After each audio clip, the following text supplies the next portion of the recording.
4, 10, 18, 12:30 से 2 PM, 1330 page number.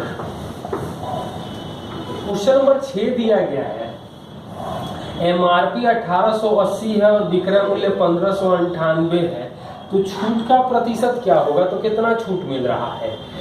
82, 282 बटा में 1880 गुणे 100%, 1010 कटेगा, ये कटेगा 5 से तो 94 कटेगा 3 बार में, यानी कि 15% का छूट आ जाएगा। क्वेश्चन नंबर 14 में दिया गया है, पाई चार्ट में दिया गया है कि एक कंपनी के कुल विभागों का 120 लाख करोड़ खर्च है, तो ऋण के ब्याज के रूप में, तो ब्याज के रूप में आपने कितना दिया है? तो 5%, तो 120 का 5% निकालेंगे तो 6 लाख करोड़ आ जाएगा। DI आप लोग देख सकते हैं। क्वेश्चन नंबर 18 दिया गया है, ABC, तो A दिया है 7 घंटे, B 10.5 को 21/2 लिख सकते हैं, जबकि तीसरा इसे 6 घंटा में खाली कर सकता है, सुजीत -6 आ जाएगा। तीनों एक साथ चालू किया जाए तो आधी टंकी भरी हो तो इसे भरने में कितना समय लगेगा? मतलब LCM आ जाएगा 42, 6, 4 - 7, तो 6, 4, 10 में से 7 घटेगा 3, 21 ही भरा हुआ है, तो 21/3 यानी कि 7 घंटा में टंकी आधी भर जाएगी, आधी तो पहले से भरी हुई थी। क्वेश्चन नंबर 19 दिया गया है, एक पायदान 72 में बिक्री करने के बाद 10% हानि होती है, तो 96 में बेचने पर क्या होगा? तो 10% यानी कि 90%, 72 है, तो 96 क्या होगा? तो ये बताओ, दोनों में 9 कॉमन, मतलब 9 से भाग देंगे तो 10% आ जाएगा हमें 8, 12 से गुणा कर रहे हैं, मतलब 120% का मतलब हो जाएगा 20% का लाभ। क्वेश्चन नंबर 22 में दिया गया है, जर्मन चांदी के एक मिश्र धातु में तांबे, कॉपर और जस्ते का अनुपात 19:6 है, जबकि निकल जस्ते का अनुपात, निकल और जस्ते का मतलब जस्ता 4 और निकल जो है, निकल दिया गया है 7, तो मिश्र धातु में निकल, तांबे और जस्ते का अनुपात क्या होगा? मतलब इसको 12 लिखेंगे तो ये 38 आ जाएगा और ये 21 आ जाएगा।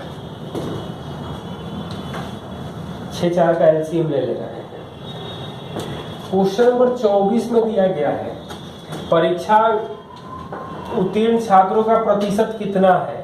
तो पास हो रहे हैं 150, टोटल है 250, तो 150 आउट ऑफ 250 गुणे 100% करेंगे तो 60% आ जाएगा। क्वेश्चन नंबर 30 में सह अभाज्य संख्याएं जिनका HCF 1 हो, तो 16 और 25 ये सह अभाज्य हैं। सह अभाज्य में अभाज्य होना जरूरी नहीं है, रिलेटिव प्राइम कह सकते हैं हम लोग, यानी HCF 1 होना चाहिए। मतलब HCF 1 होना चाहिए, ऐसा भी नहीं है कि दोनों अभाज्य ही हो, दोनों का HCF 1 होना चाहिए। क्वेश्चन नंबर 34 दिया गया है, विराट 20 दिन में काम पूरा कर सकता है, जबकि अनु 15 दिन में।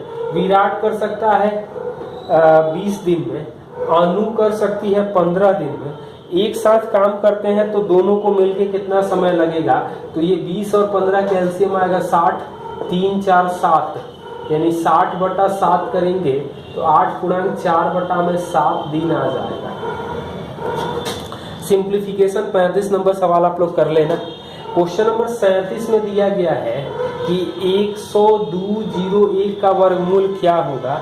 तो एक चीज ये देखो, लास्ट में 01 है तो 99 और 101 दोनों दिखाई दे रहा है, लेकिन 99 100 का वर्गमूल 1 पे 4 0 होगा, उससे बड़ा है, तो 101 आंसर होगा। नंबर 42 दिया गया है, A 30 मिनट में, B 45 मिनट में टंकी को भर सकती है, जबकि C 60 मिनट में पानी निकाल सकता है।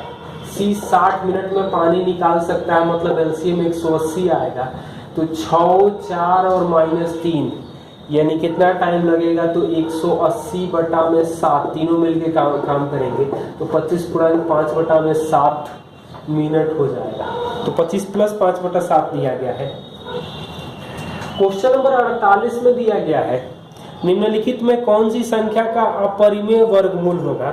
मतलब वर्गमूल जो हो निकालने के बाद पूरा ना, मतलब तो 8192 इसी का वर्गमूल जो आएगा अपरिमेय होगा, क्योंकि इकाई अंक 2 3 7 8 परिपूर्ण वर्ग में नहीं होता है। पहला तो ये जानने का हमारे लिए तरीका है। क्वेश्चन नंबर 54 दिया गया है, सामान्य अष्टभुज का प्रत्येक आंतरिक कोण का मान क्या होगा। तो एक्सटर्नल एंगल आएगा 360/8 यानी 45, तो इंटरनल एंगल आ जाएगा 180 माइनस 45 यानी कि 135 डिग्री। या ये तरीका ये भी था 8 माइनस 2/8 गुणे 360 हम लोग कर सकते थे, तो भी 135 आ जाता। क्वेश्चन नंबर 59 में दिया गया है 34 पुरुष 12 दिन में कर सकते हैं, तो 51 पुरुष करने में कितना दिन लगेगा। 34 पुरुष के 12 दिन का काम 51 पुरुष कितने दिन में करेंगे वही काम। तो 17 दूनी 34, 17 की 51, ये 4 से कटेगा, ये डी आ जाएगा हमें 8 दिन। क्वेश्चन नंबर 60 में दिया गया है 0.5 जीरो हो जाएगा, मतलब 0.50, तो 0.49 से ज्यादा है, मतलब 707 ही दिखाई दे रहा है, क्योंकि 0.78 जो है वो ज्यादा हो जाएगा। 75 का ही वर्गमूल 5625 हो जाएगा वर्ग, तो उस तरीके से वो ज्यादा आ जाएगा, इसलिए उसको नहीं देखेंगे। क्वेश्चन नंबर 62 दिया गया है 170 परिवार एक सर्वेक्षण में 115 कॉफी पीते हैं। कॉफी में 115 है, चाय में 110 है, टी में 110 है और 130 दूध पीते हैं, मिल्क है 130। इसके अलावा 85 कॉफी और दूध पीते हैं, कॉफी और दूध पीते हैं 85, 70 तीनों पीते हैं, तो ये 15 आ जाएगा। 95 चाय और दूध पीते हैं, चाय और दूध यानी 25, 75 कॉफी और चाय, कॉफी और चाय यानी कि 5 हो जाएगा। अब यहाँ से देख सकते हैं, तो 95 15 110 यानी कि 20, 75 25 100 यानी कि 10, 75 15 90 यानी कि ये 25 आ जाएगा।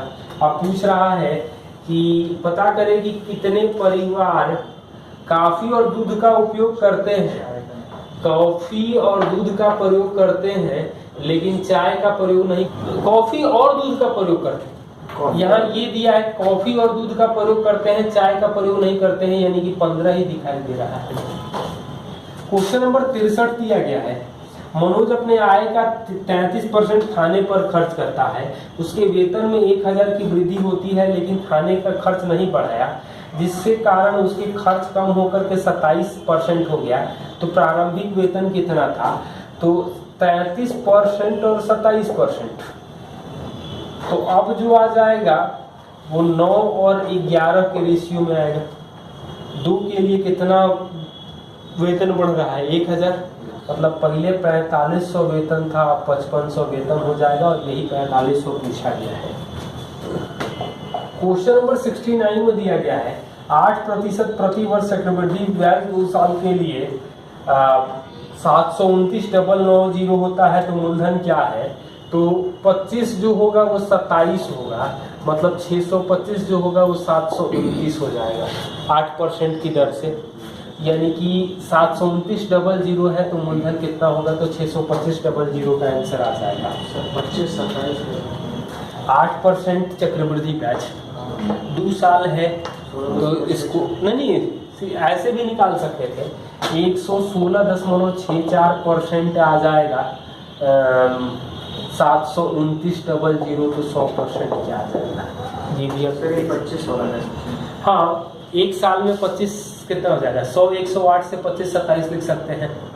2 साल है तो 27 मैंने स्क्वायर कर देंगे, ये भी एक तरीका देख सकते हैं। क्वेश्चन नंबर 74 में कुछ फिगर दिया गया है, M, N और L। इस फिगर में जो डाटा दिया गया है 18 7 9 6 9 6 9 41 8 और 11। पूछा गया है कि n खेलने वाले छात्रों की संख्या क्या है। तो n में होगा 41 9 50 और 6 56 8 64 हो जाएगा। फिगर आप लोग ध्यान से देख सकते हैं। क्वेश्चन नंबर 76 में दिया गया है एक जीप 60 की स्पीड से 8 घंटे में यात्रा पूरी करती है, 5 घंटे में तय करना है तो जीप की गति क्या होगी? तो 60 गुणे 8 5 घंटा में तय करना होगा, यानी कि 12 गुणे 8 यानी 96 किलोमीटर के बराबर। क्वेश्चन नंबर 81 दिया गया है कि 2.5 kg की पिस्तौल मतलब 2500 ग्राम की पिस्तौल 150 मीटर पर सेकंड के वेग से V1 ये हो जाएगा 150 20 ग्राम। तो पिस्तौल के प्रक्षिप्त वेग क्या होगा, मतलब पीछे हटने का वेग क्या होगा? तो माइनस में हो जाएगा, तो 2 0 तो कट जाएगा, ये कटेगा 5 से 3 बार में और ये 5 से कटेगा 5, यानी कि V2 आ जाएगा -6/5 यानी कि -1.2 मीटर पर सेकंड आ जाएगा। 85 7√48 प्लस 7√147 यानी कि 7 गुणे 4√3 और 7 गुणे 7√3 यानी कि 28 और 49 77√3 आ जाएगा। 86 गलत दिया गया है। 87 नंबर सवाल में tan a का वैल्यू दिया है 3/4 और पूछा गया है 1 plus cos a into 1 minus cos a बटा में 1 प्लस साइन a और 1 माइनस साइन a।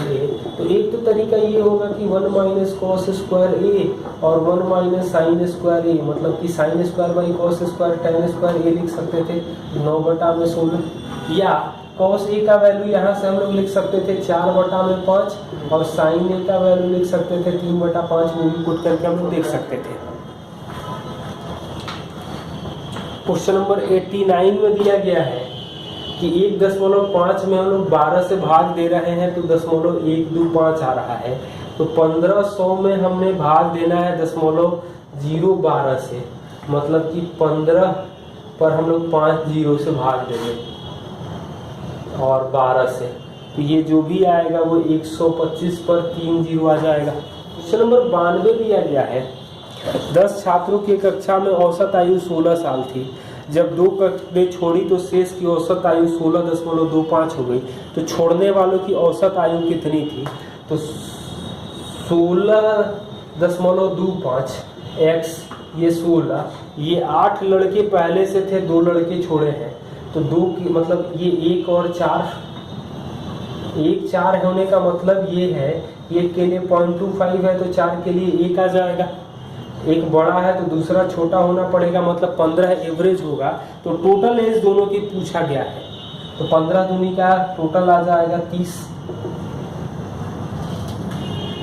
सर ये वैसे भी हो जाएगा ना, जैसे 10 का 160 हो गया, हाँ वो 16.25 गुणे 8 माइनस करके हाँ वो भी निकाल सकते थे। क्वेश्चन नंबर 93 में कल ये सवाल हम लोग देखे थे, cot power 4 theta plus cot square theta हमें 4 दिया है, तो cot स्क्वायर थीटा कॉमन होगा तो cot स्क्वायर थीटा प्लस 1 यानी cosec square theta minus 1 into cosec square theta, तो ये आ जाएगा cosec power 4 theta minus cosec square theta, इसका वैल्यू भी 4 आ जाएगा। 98 दिया गया है x प्लस वाई बराबर 1, तो x cube plus y cube plus 3xy minus 1 का वैल्यू क्या होगा? तो x को 1 मान लें और y को 0 मान लें, तो 1 प्लस 0 माइनस 1 करेंगे तो 0 आ जाएगा। ये ज़्यादा बेहतर तरीका है।